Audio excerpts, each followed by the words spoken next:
Duol mang'iyo rang'iny mar mwandu milose e pacho kaendi miluongo ni KEBS ogoyo marufuku modhi mag wichruok maromo 435. KEBS wacho ni modhigo olos gi kwiri mar mercury kod hydroquinone manyalo hinyo ngima mar dhano. Simpros Okinda leronwa wachni.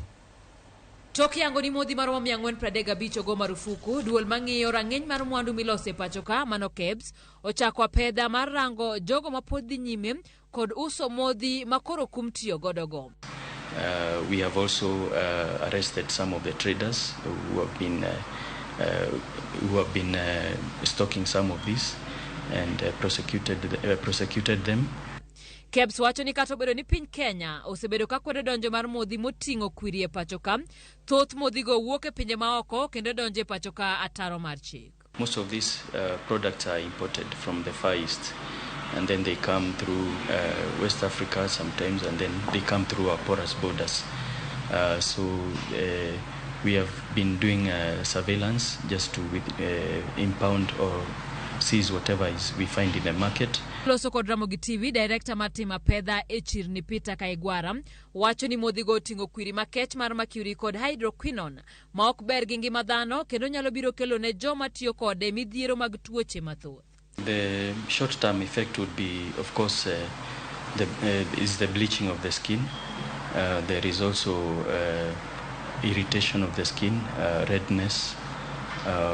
There'll be other impacts such as there'll be rashes, swelling and redness and peeling.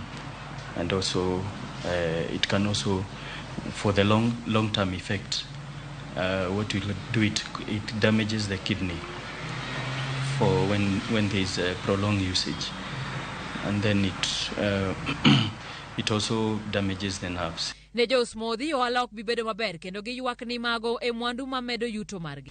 Okay, wajua yani ni vitu zenye zina mtu akipaka yani anakuwa na muonekano mzuri wasikia yani mfano zinatoa sunburn hivi, pimples, spots, yani zinaweza everything, anakuwa anang'ara vizuri. Kwa majina naitwa Tahir Abu Munye. Tuliziacha ni kuziuza. Sisi tunauza tu lipsticks na mashampoo na mafuta ya nywele peke yake. Moko modhi ma KEBS okumo oting'o lotions molos gi kwiri mar hydroquinone ka Kiss Lotion, Pure Clear Beauty Body, Jaribu Skin Lightening, A3 Clear Tough Complexion, Rico Skin Lightening e kin mamoko. Gels manigi hydroquinone oting'o Ultra Clear, Topic Clear, Body Clear e kin mamoko. Creams manigi kwiri mar mercury oting'o Pimplex, Medicated Cream, Tenovate, Skin Balance Lemon Cream, Hot Movate Gel, Amira C, Beta Lemon Cream, Skin Success e kin mamoko. Duol mar KEBS osingo dhi nyime kod chiwo tiegruok ne oganda mapacho ka e wi rach mar modhigo. Ka bende giwacho ni gibiro kawo okang' mager ne jogo mapod dhi nyime kod uso modhigo ataro mar chik. Simpros Okinda, Ramogi TV. Kwa kanyo ni jatend migawo